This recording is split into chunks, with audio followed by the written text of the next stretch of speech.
আল Arafah Islami bank NCL টি20 24-25 powered by ওয়ালটনের প্রাথমিক পর্ব অর্থাৎ গ্রুপ পর্বের খেলা বা রাউন্ড রবিন লেগের পর্বের খেলা শেষ হয়ে গেছে।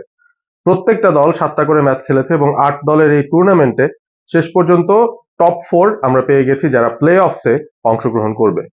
7 ম্যাচের মধ্যে 7টাতে জয় পেয়ে ঢাকা মেট্রো তারা একেবারেই শীর্ষে থেকে কোয়ালিফাই করেছে। দ্বিতীয় স্থানে রয়েছে রংপুর, যারা 7টার মধ্যে 5টা ম্যাচ জিতেছে, 10 পয়েন্ট পেয়ে তারা দ্বিতীয় স্থানে। তৃতীয় স্থানে রয়েছে খুলনা, যারা 8 পয়েন্ট পেয়েছে, এবং চতুর্থ স্থানে নেট রান রেটের সুবিধাজনক অবস্থায় থেকে চট্টগ্রাম তারা প্লে অফ নিশ্চিত করেছে।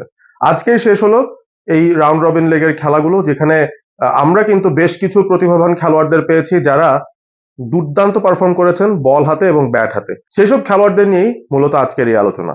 উত্তাপ ছড়িয়েছেন নারায়ণগঞ্জের ছেলে জিশান আলম। এখনো পর্যন্ত রাউন্ড রবিন পর্বে সর্বোচ্চ রান সংগ্রাহক হিসেবে প্রায় 300-র মতো রান করে জিশান আলম তিনি এই টুর্নামেন্টকে বিদায় জানিয়েছেন, কারণ তার দল সিলেট তারা কিন্তু কোয়ালিফাই করতে পারেনি প্লে অফসের জন্য। জিশানের পরে দ্বিতীয় অবস্থায় রয়েছেন রাজশাহীর ওপেনার হাবিবুর রহমান সোহান।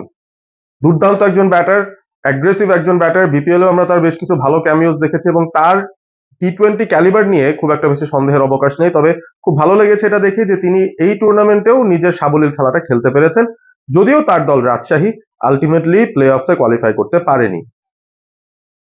3 নম্বর স্থানে ঢাকা মেট্রোর ক্যাপ্টেন নাঈম শেখ।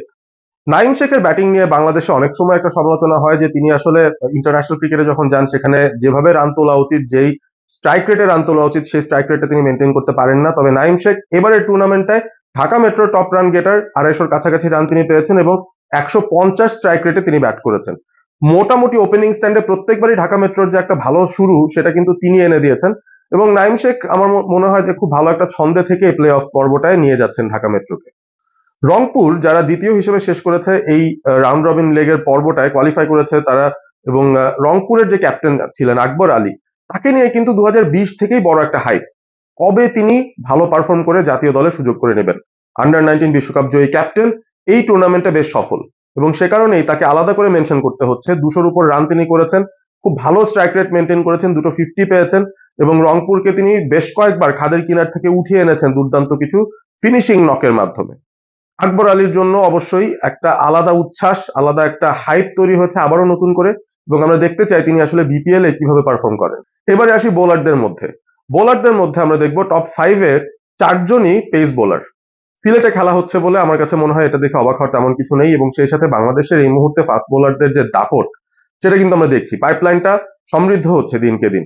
টপ চার্টসে যিনি আছেন আপনাদেরকে একটু সারপ্রাইজ করতে পারে সেই নামটা, রংপুরের অলরাউন্ডার আলাউদ্দিন বাবু। বহুদিন যাবত তিনি ডোমেস্টিক ক্রিকেটে খেলছেন, বিপিএল এ খেলছেন এবং ডোমেস্টিক ক্রিকেটের প্রতিষ্ঠিত নামগুলোর মধ্যে একজন। আলাউদ্দিন বাবু 2বার প্লেয়ার অফ দ্য ম্যাচ পেয়েছেন এই টুর্নামেন্টে এবং এখনো পর্যন্ত 14টা উইকেট তিনি তুলেছেন 7 ম্যাচ থেকে। সেরা বোলিং ফিগারটা 9 রানে 4 উইকেট। অসাধারণ একটা সময় তিনি কাটাচ্ছেন বল হাতে, এবং ব্যাট হাতেও কিছু ক্যামিও আমরা তাকে খেলতে দেখেছি এবং তার দল কোয়ালিফাই করে গিয়েছে। তার পেছনে কিন্তু আলাউদ্দিন বাবুর বোলিং এ এবং ব্যাটিং এর ক্যামিওর অবদানটা অনেক অনেক বেশি। আলাউদ্দিন বাবুর পর চট্টগ্রামের পেস বোলার আহমেদ শরীফ, 13টা উইকেট নিয়ে দ্বিতীয় অবস্থানে আছেন তিনি, এবং চট্টগ্রামও যে কোয়ালিফাই করেছে 4 নম্বর পজিশনে থেকে, তার পেছনেও কিন্তু আহমেদ শরীফের খুব ভালো একটা অবদান রয়েছে। আহমেদ শরীফ, মোহাম্মদ ইফরান, এরা মোটামুটি চট্টগ্রামের এই নতুন সেটআপ বা নতুন একটা পেস বোলিং ইউনিটকে নেতৃত্ব দিচ্ছিলেন এবং তিনি বেশ সফল। নতুন বলে পুরনো বলে বেশ ভালো তিনি দক্ষতা দেখিয়েছেন এবং আহমেদ শরীফ আমার মনে হচ্ছে প্লে অফসেও তাক লাগিয়ে দিলে অবাক হওয়ার কিছু থাকবে না। 3 নম্বরে রয়েছেন একমাত্র স্পিনার যিনি আছেন, slow left arm orthodox Rakibul. Rakibul সবসময় ডোমেস্টিকে উইকেট পান এবং রাকিবুলের নতুন বলে বল করার যে ক্ষমতা এবং সেখানে বেশ জোরের উপর আর্মার ডেলিভারি দেওয়ার যে একটা ক্ষমতা, সেই বিষয়গুলো নিয়ে আমরা সবাই মোটামুটি জানি।